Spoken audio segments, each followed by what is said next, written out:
A conservative billionaire and former president, Sebastián Piñera, has won Chile's presidential election runoff. Left-winger Alejandro Guillier conceded and congratulated his opponent on his win and his return to the presidency after a 4-year gap. With nearly all votes counted, Mr. Piñera has polled more than 54%. It is a clear move to the right for the country, which is currently led by Socialist President Michelle Bachelet. She had backed Mr. Guillier.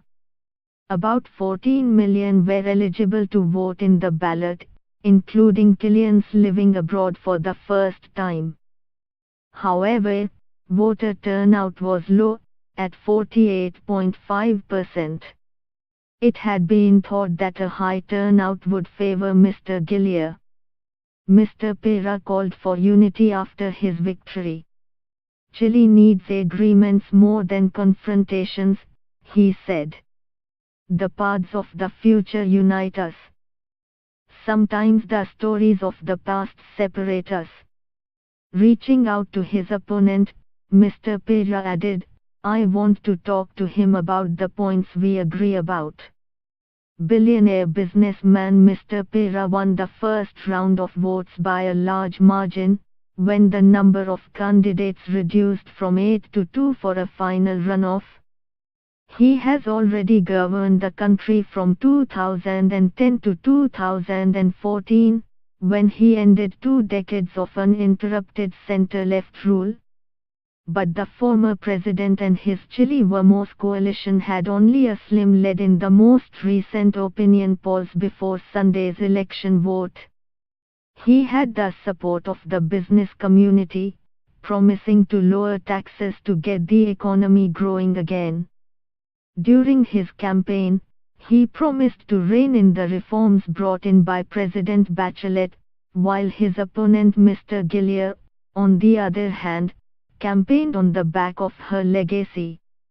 While President Bachelet's progressive agenda has won plaudits abroad, her popularity plummeted during her second term, due in part to a 2015 corruption scandal involving her daughter-in-law.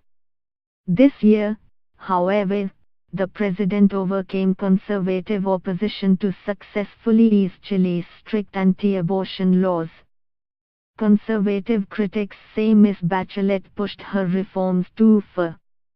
She was unable to seek re-election under the country's constitution. Mr. Guillier represents 6 parties in a left-wing coalition. He beat former President Ricardo Lagos for the Socialist Party nomination in April 2017, promising to continue Ms. Bachelet's reforms. A decade ago, Argentina, Bolivia, Brazil, Chile, Cuba, Ecuador, Honduras, Nicaragua, Uruguay and Venezuela were all governed by left-wing leaders. But in recent years, conservatives have come to power in Argentina, Brazil and Paraguay, and Venezuela's Bolivarian Revolution has come under severe pressure, with anti-government protesters taking to the streets for months. The win by Mr. Piñera further consolidates that trend. BBC